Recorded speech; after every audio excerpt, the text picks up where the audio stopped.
Olá, nesta aula de língua portuguesa que vamos fazer agora, nós vamos resolver algumas questões da banca IBGP. Nessas questões, nós estaremos revisando algumas matérias já vistas em sala de aula. A primeira questão é referente a este texto. Então, vejamos primeiro o que vai cobrar lá na questão, para, ao ler o texto, nós já irmos acompanhando se a informação bate ou não com o que vai ser cobrado. Sobre o texto e seu contexto, analise as afirmativas a seguir. Monitor da violência é um projeto do G1 em parceria com o Fórum Brasileiro de Segurança Pública apenas. Veja bem que este termo, esta palavra aqui, ó, apenas, já é um sinalizador para você, olha, está radicalizando aqui. Então, quando nós encontramos palavras que radicalizam, que generalizam, em geral, isso torna, né, o item incorreto. Não estou dizendo que ele esteja, mas já é algo para ficarmos atentos. No item 2, diz que no projeto Monitor da Violência, dados de 2018, é possível perceber que o Brasil dá mostras de que está reagindo de forma articulada e inteligente à escalada da violência, a fim de construir um país mais seguro. E no item 3, diz que os crimes violentos é uma categoria que inclui os homicídios dolosos, os latrocínios e as lesões corporais, incluídas as mortes decorrentes de intervenção policial. Bom, então, voltando ao texto, vejamos. Em 2018, o Brasil reduz homicídios e mostra que a cooperação pode tirar o país da UTI da segurança pública. Quando você vê o título aqui, você já vê que ele fala que reduz homicídios. Então, isso aqui já vai anunciando para nós o que, né, a essência do texto. Então, ótimo. Ao começar a lê-lo, diz que os dados referentes ao ano de 2018 do Monitor da Violência, ó, vai falar o que é o Monitor da Violência. O item 1 trata disso, ó. Projeto do G1, em parceria com o Fórum Brasileiro de Segurança Pública, FESP, e, olha só, projeto do G1, em parceria com o Fórum Brasileiro de Segurança Pública, e o Núcleo de Estudos da Violência, NEV, USP. Então, aqui já dá para que nós decidamos se o item 1 está ou não correto. Olha, Monitor da Violência é um projeto do G1 em parceria com o Fórum Brasileiro de Segurança Pública apenas. Voltando ao texto, você vê que ele é o projeto do G1 em parceria com o Fórum Brasileiro de Segurança Pública e o Núcleo de Estudos. Então, ele não é apenas do projeto G1 em parceria com o Fórum, também do Núcleo de Estudos da Violência, NEV, USP, né? Então, ótimo, então já sei com certeza que o item 1 está errado. E se eu for retirar o item 1 das alternativas, olha, se eu tiver certeza que o item 1 não pode aparecer na resposta, já saberei qual é a resposta. Mas vamos ver se nós não estamos enganados. Vamos continuar a ler o texto. Bom, e mostram que, felizmente, o Brasil dá mostras de que é sim possível reagir de forma articulada e inteligente à escalada da violência e construir um país mais seguro. O item 2 fala sobre isso, vamos ver. No projeto Monitor da Violência, dados de 2018, é possível perceber que o Brasil dá mostras de que está reagindo de forma articulada e inteligente à escalada da violência, a fim de construir um país mais seguro. Veja bem, está bem aqui, ó. O Brasil dá mostras de que é possível reagir de forma articulada e inteligente à escalada da violência e construir um país mais seguro. Então, realmente, o item 2 está certo mesmo, Ele tem que fazer parte da resposta mesmo. Os crimes violentos é uma categoria que inclui os homicídios dolosos, os latrocínios e as lesões corporais, incluídas as mortes decorrentes de intervenção policial. Muita atenção a esse item 3, porque lá no texto diz assim: os números consolidados revelam que o país conseguiu, após vários anos de crescimento ininterrupto, reduzir na média nacional em 12,8% o número de crimes violentos. Olha, agora vai falar de crimes violentos.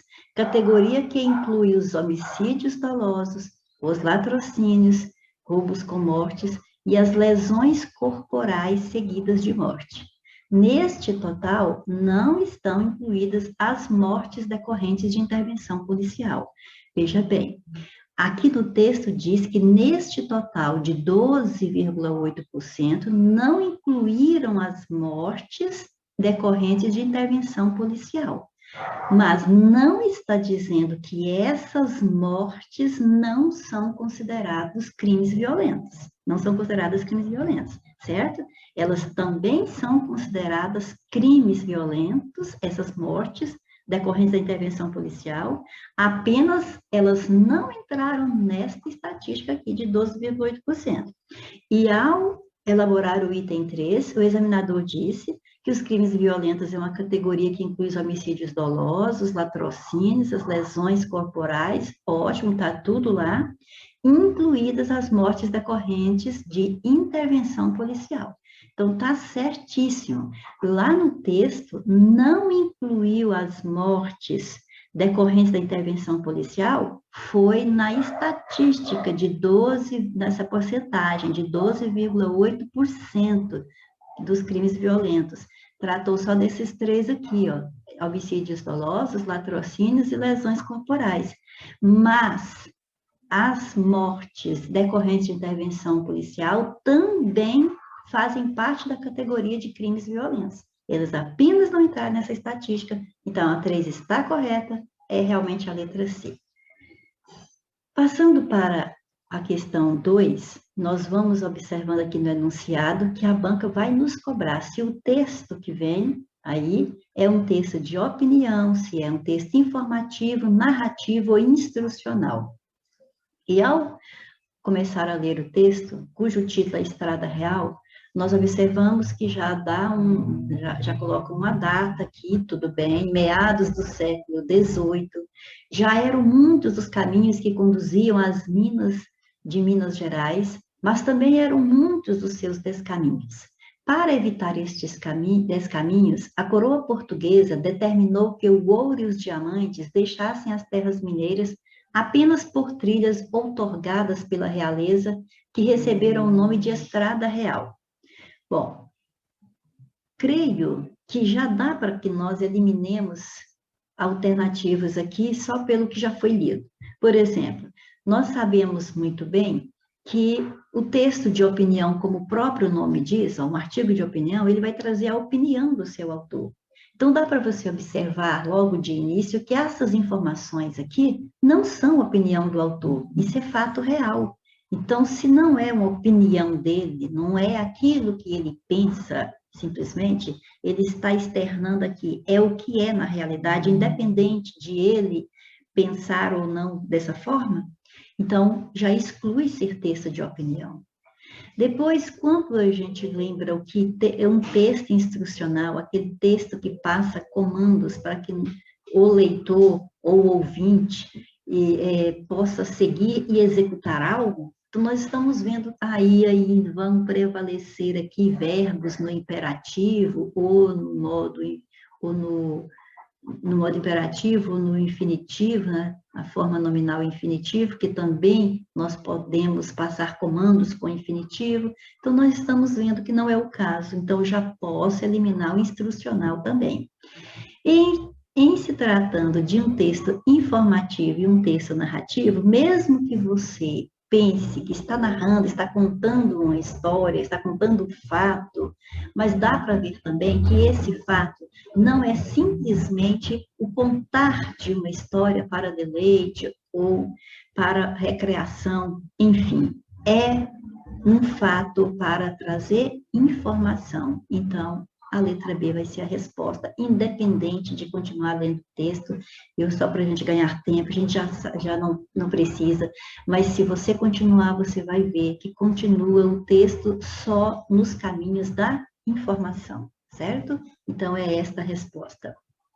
Na questão 3, vamos analisar o infográfico, e aqui no item 1 já diz que a disparidade, ou seja, a desigualdade de acesso à internet por gênero, quer dizer, masculino e feminino, é maior no meio urbano do que no meio rural.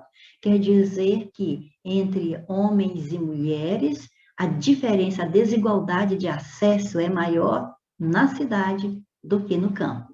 Aí, quando nós observamos exatamente aqui no infográfico, nós vemos que no meio rural, 36,3% dos homens acessam a internet, 41,9% das mulheres acessam. Na zona urbana, 74,6% homens, 74,9% mulheres. Ou seja, na zona urbana está quase em empate o número de homens e mulheres que acessam a internet, quase empate. A diferença maior reside na zona rural. E aqui no item 1 diz que a desigualdade é maior na zona urbana do que na rural. Então, a 1 está errada, eu tenho que eliminar onde tem 1. Então, já eliminei A e C. Na região centro-oeste, há maior percentual de pessoas do sexo masculino acessando a internet em comparação com as demais regiões. Então, na região centro-oeste, nós temos 71,8% dos homens acessando a internet. 71,8%. Nas demais regiões, ou seja, norte, nós temos 54,3%, nordeste, 52,3%, na sudeste, 72,3% e na sul, 67,9%.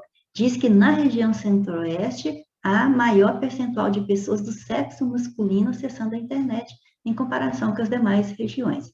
Então, se tem mais homens acessando a internet na região centro-oeste, a hora que eu olho para as demais, eu tenho que observar que na centro-oeste nós temos 71 para 76 mulheres.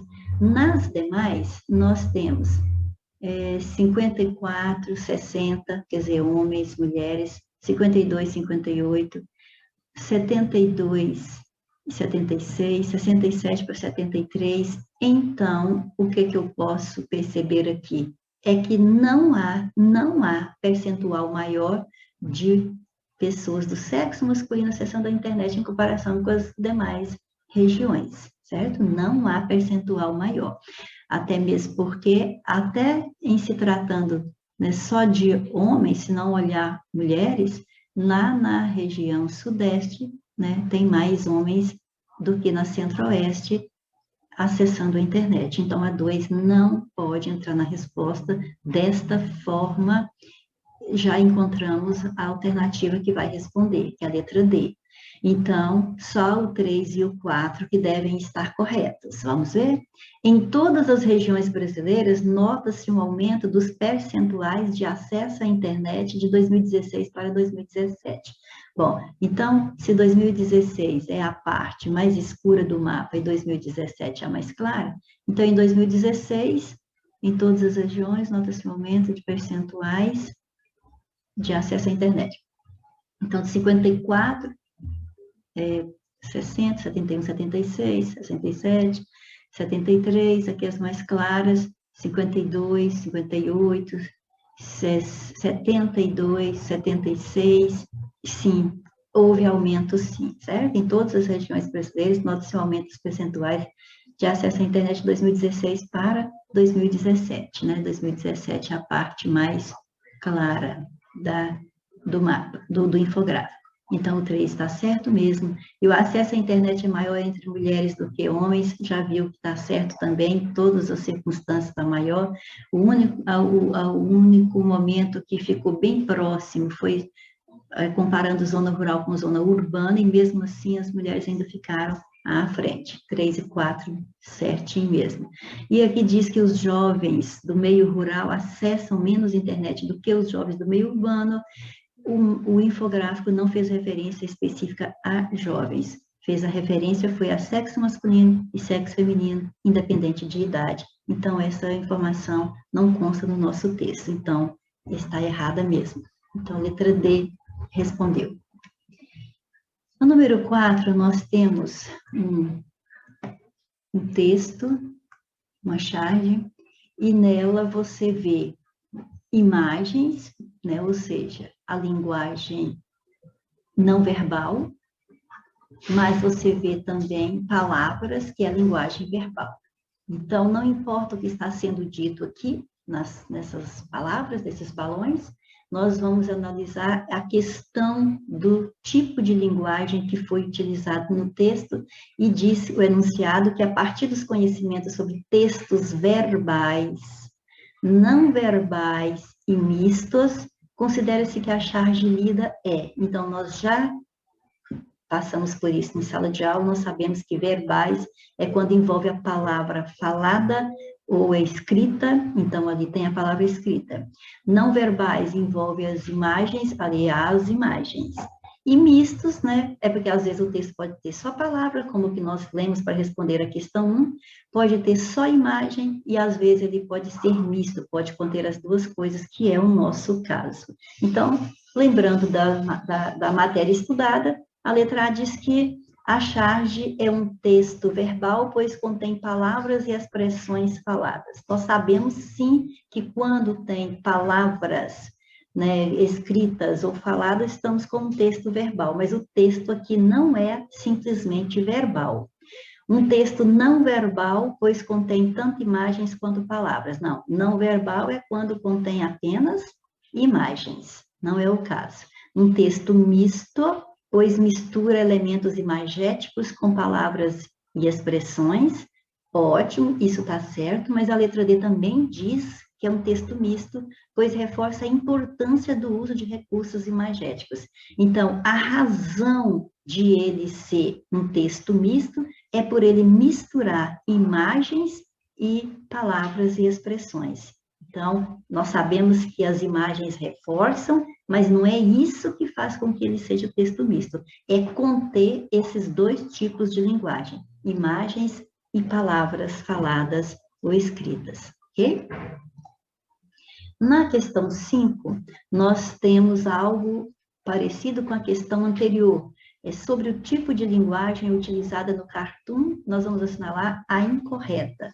Ali no cartoon, nós estamos vendo um aglomerado de veículos e uma pessoa dizendo: vai chegar o momento que todos terão carro e não terão como andar.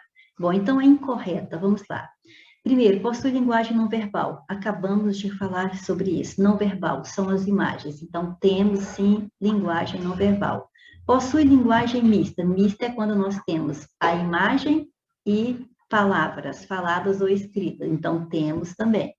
Possui linguagem verbal. Linguagem verbal é a linguagem falada ou escrita. Temos a linguagem escrita ali, certinho. Possui linguagem informal. É isso que ali não possui.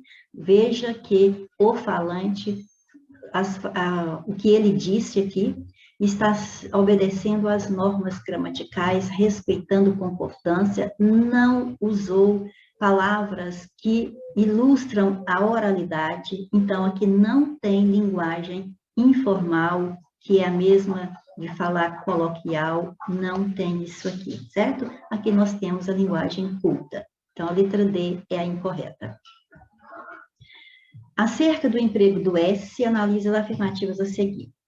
Diz o item 1 que na correlação ortográfica, verbos com ND formarão substantivos e adjetivos com NS, como, por exemplo, pretender, o ND, pretensão, olha o N e o S. Bom, quando estudamos isso em sala de aula, ficou bem claro que nós devemos memorizar regras ortográficas, pelo menos por uma palavra que seja mais comum no seu dia a dia. Por exemplo, Para um verbo que tenha ND, você pode lembrar do verbo, por exemplo, compreender. Olha o ND. Porque você sabe que de compreender, você pode formar o substantivo compreensão, e a palavra compreensão é uma palavra comum no dia a dia.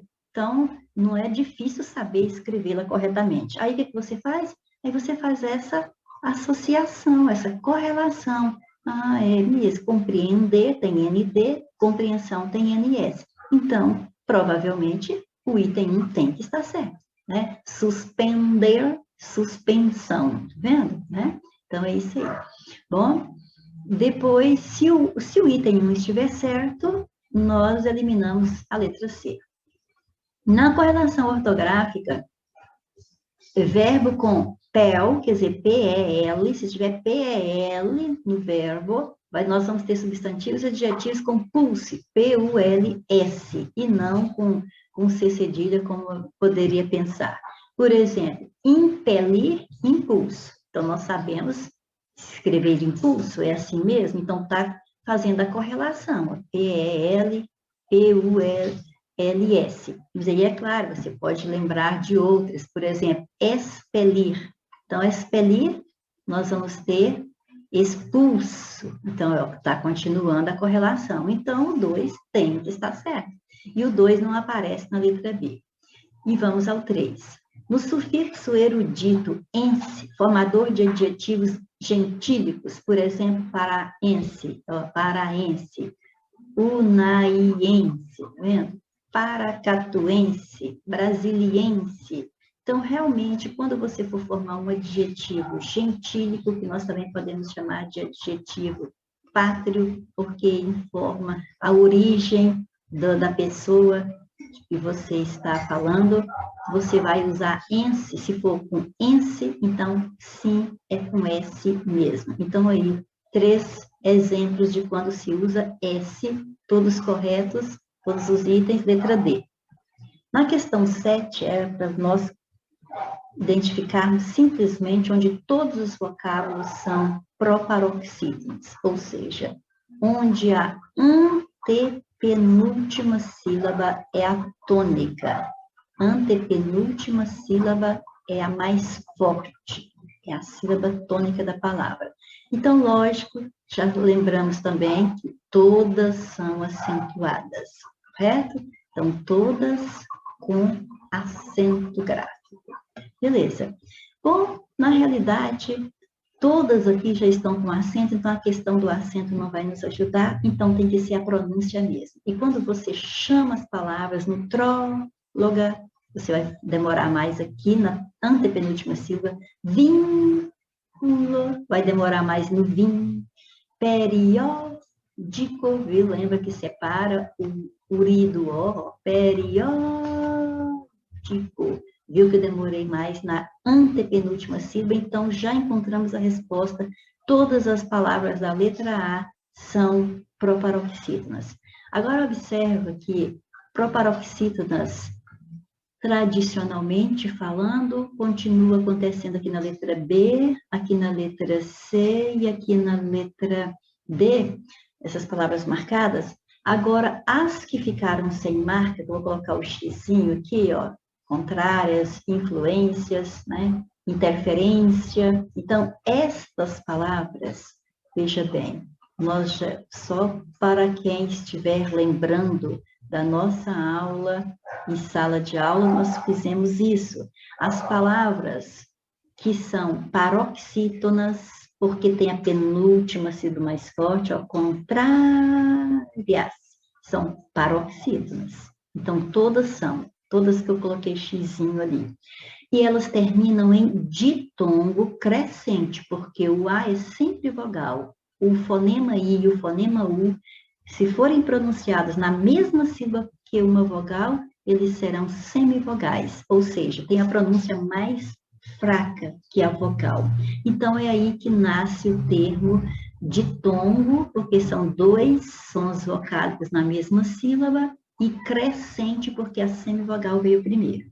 E só com estas palavras, paroxítonas, terminadas em ditongo crescente, nós temos a possibilidade de separarmos é aquele ditongo em hiato, aí ó, as vogais, aí agora já não tem mais semivogal, tem vogal I, vogal A, porque cada uma está pronunciada em sílaba separada, não está junta com outro fonema vocal, certo? Então, aí é vogal mais vogal, e aí eu tive um hiato.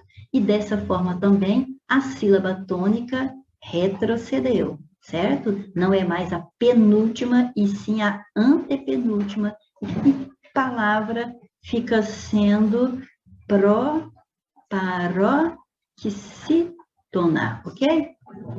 Proparoxítona, que nós vamos chamar de eventual, proparoxítona aparente, ok? Mas, então, se nós fôssemos observar esse detalhe, né, a banca deveria ter anulado esta questão, porque, observando esse detalhe, então, nós temos proparoxítonas em todas as alternativas.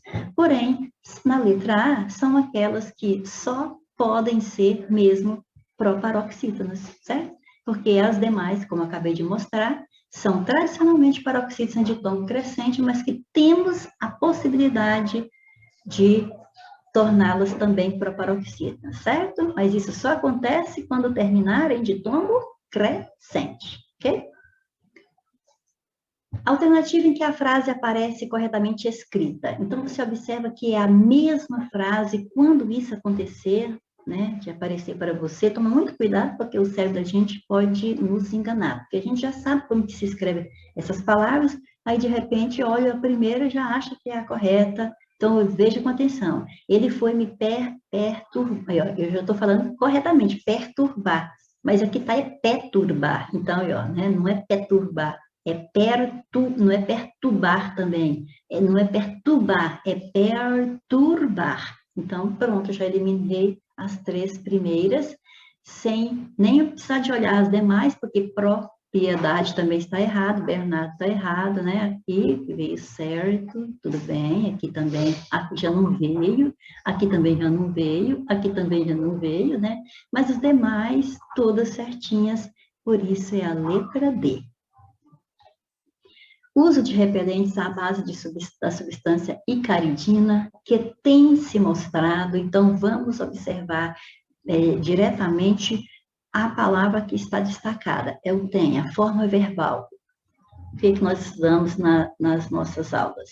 O tem vai levar acento quando ele estiver na terceira pessoa do plural, para diferenciar da terceira pessoa do singular. Então, vamos ver aqui, ó, o uso de repelentes à base da substância icaridina, que tem se mostrado eficazes. Então, o que é que se tem mostrado eficazes? Os repelentes, com certeza. Veja bem que é a única palavra que está no plural aqui. Então, e são os repelentes que têm se mostrado eficazes. São os repelentes que são a base da substância icaridina. Então, ótimo. Ora que nós se já fizemos essa análise, já vamos direto para a resposta. Esse tem acento aí, desse jeitinho, porque recebe acento diferencial, certo? O acento é diferencial, por concordar com o sujeito composto. Não, o sujeito, nós já vimos, é repelentes, ele não é composto, é uma palavra só. Então, vamos para a letra B. A forma verbal tem, recebe acento diferencial por concordar com o sujeito simples. Ótimo, o sujeito é simples, mas não é só porque o sujeito é simples que ele vai ter acento, não. Tem que ser um sujeito simples, poderia ser composto também, lógico, mas pode ser um sujeito simples, mas ele tem que estar necessariamente no plural. Então, a falha da palavra no plural aqui não deixa a letra B ser resposta. A forma verbal tem, recebe acento diferencial por concordar com o vocábulo repelentes que se encontra no plural. Aí sim, agora falou tudo, ok? Então, letra C. Agora nós temos na questão 10, 4 palavras acentuadas e nós teremos que saber por que o acento existe nelas. Então, após. Então, a primeira coisa que você tem que saber fazer é pronunciar bem as palavras. Após, 2 sílabas. Após, a última é tônica. Cipó, 2 sílabas. Cipó. Se eu for chamar a palavra como se fosse nome de alguém, ó, também. Então, sempre demorei na última sílaba e nós sabemos muito bem que se a última sílaba é a mais forte, a palavra é oxítona. Então, só de saber que essas palavras são oxítonas, você elimina a letra A, letra C e letra D e já tem a resposta aqui na letra B. Nós acentuamos todas as oxítonas terminadas em A, E, O ou OS, em ou ens, certinho? Então, fechou na letra B. Questão 11. Leia as palavras. Existência, espécie, agência, transparência. Observe que elas têm a mesma, né, o mesmo tom de leitura. Existência. Então, se eu fosse separar as sílabas, ia ser existência,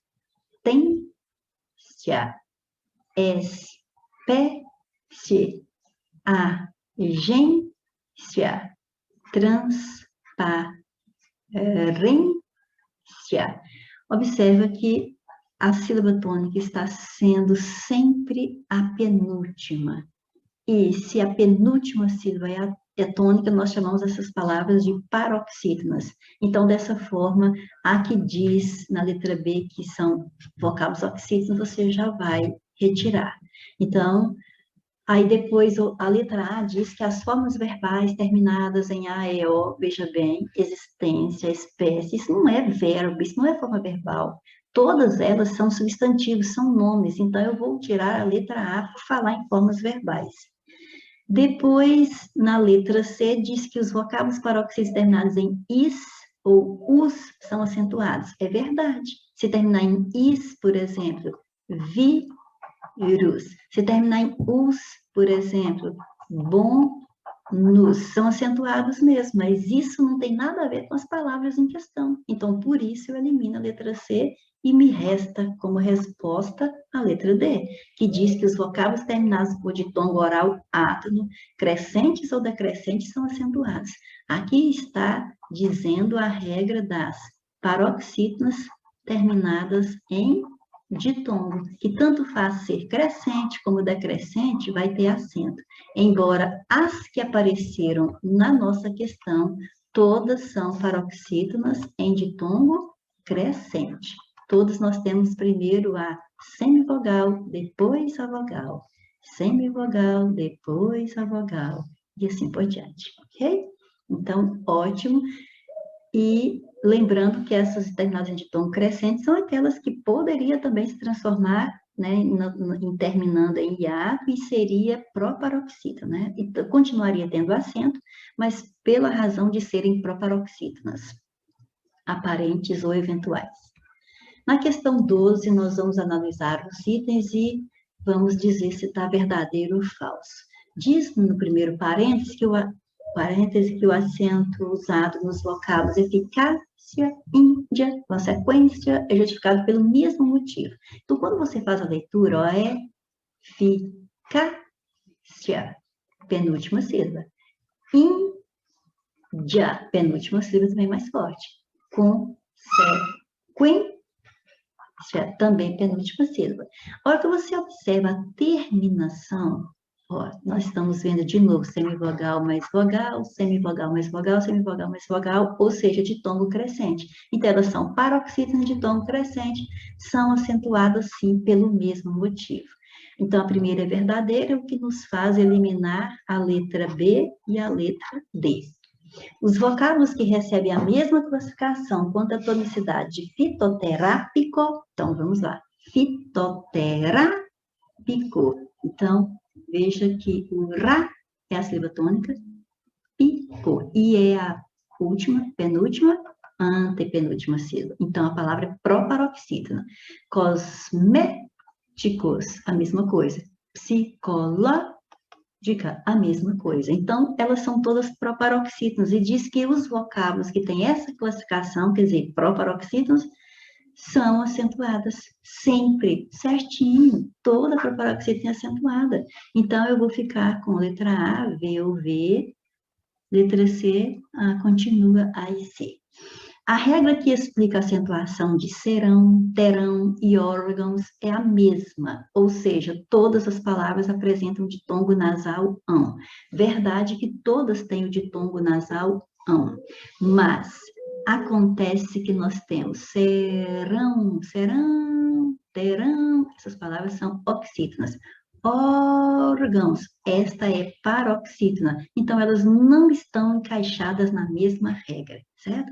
As paroxítonas terminadas em ão são acentuadas sim, mas estas oxítonas nem acento elas têm o til, que é sinal de nasalização, porque oxítonas recebem acento quando terminam em a, e, o, ou as, es, os, em, ens. Nada de ão, ok? Então, esta é falsa, a letra A está fora, então a resposta vai ser letra C, e o último parênteses tem que ser verdade. Vamos ver?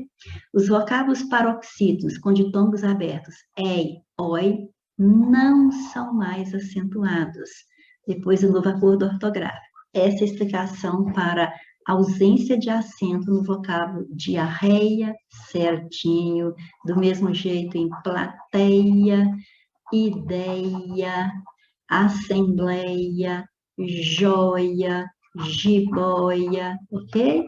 Esses ditongos em paroxítonos não tem mais acento. Eles continuam sendo acentuados, sim, mas só em monossílabos e em oxítonas. Então, esta é verdadeira, fechou mesmo na letra C. O vocábulo autossuficiente apresenta alterações conforme o novo acordo ortográfico. Assinale a alternativa que contém apenas vocábulos afetados por transformações com a reforma ortográfica. Então, quer dizer que aqui o candidato tinha que conhecer as regras que norteavam a ortografia antes da última mudança. Então, quer dizer que você, mas de qualquer forma, a questão fica fácil. Por exemplo, você pode pensar assim, algumas coisas mudaram, mas e agora? Como é que eu vou lembrar que palavra que mudou, que palavra que não mudou? Então, pensa bem. Olha para a letra A. Olhe bem para a palavra Austrália. Você acha que antes desse acordo que está vigorando, você acha que a Austrália não tinha acento, né? Ou será que sempre teve? Então, sempre teve. Então, ela não faz parte das mudanças. Tinha acento antes, continua tendo agora, certo? Aí você olha para outra, olha aqui, ó, outro nome próprio aqui, ó, Argélia, né? Argélia. Você acha que não tinha acento, é agora que passou a ter? Não, sempre teve. E outra, não é próprio, é comum, mas trânsito. Sempre teve acento em trânsito, certo? Então, só de você observar essas três, aí você sabe que essas palavras já tinham acento antes da reforma ortográfica. Então, dessa forma, ficou para a letra B ser a resposta, e é isso mesmo. Porque antes da reforma ortográfica, prefixos como alto, por exemplo, ultra, eles teriam hífen após quando a palavra seguinte começasse por, se a palavra seguinte começasse por vogal, que é o caso de análise, H, R ou S, que é o caso de som. Mas com o novo acordo, o prefixo se termina com uma letra diferente da inicial da palavra seguinte, os opostos se atraem e escreve tudo junto. Se o prefixo termina em vogal e a palavra seguinte começa com R ou S, você dobra o R ou S e escreve tudo junto, certo? Beleza. Agora vejamos as outras duas. Ideia é a palavra paroxítona que nós acabamos de falar na questão anterior, que em palavras paroxítonas ditongos e, oi, não recebem mais acento. Então, não recebem mais. Então, quer dizer que antes recebia, então faz parte das alterações, certo? Có segurado. O có também era um prefixo que tinha hífen diante de algumas palavras iniciadas por determinadas letras. E hoje não tem mais nenhuma, certo? Então, por exemplo, copiloto, você escrevia antes co-hífen piloto, agora não escreve mais assim. Você escrevia co-herdeiro, Co-herdeiro. Agora você escreve co-herdeiro tudo junto, sem o H, certo? Então, faz parte da mudança. E como co termina com vogal, a palavra seguinte, segurado, começa com S, dobra o S e escreve tudo junto. Então, todas da letra B fazem parte das alterações. E na nossa última questão, nós temos 3 quadrinhos e 2 personagens conversando. Licença, pode entrar. E o médico diz, eu sou pediatra, como é que um adulto marca consulta comigo? E o homem responde, por aí o senhor já pode ver há quanto tempo estou na fila. Bom, pelo diálogo desses 2 homens, eu posso afirmar que nessa tirinha nós temos o quê? Uma reclamação. Ele está fazendo a reclamação? Bom, você pode até sentir, ele está reclamando que demorou muito tempo na fila. Então, vamos ver. O que é mais forte? Ele faz uma reclamação, faz uma crítica, faz uma reflexão moral ou um elogio. Bom, só de ele estar falando que está ali há muito tempo esperando na fila, é lógico que ele não está elogiando e nem está fazendo uma reflexão. Mas você pode até achar que ele reclamou, mas acima de tudo, o objetivo da tira é fazer uma crítica à demora no atendimento, certo? Então, a letra B é a nossa resposta. E por hoje é só, mas teremos mais, se Deus quiser, em breve, ok? Então, até a próxima.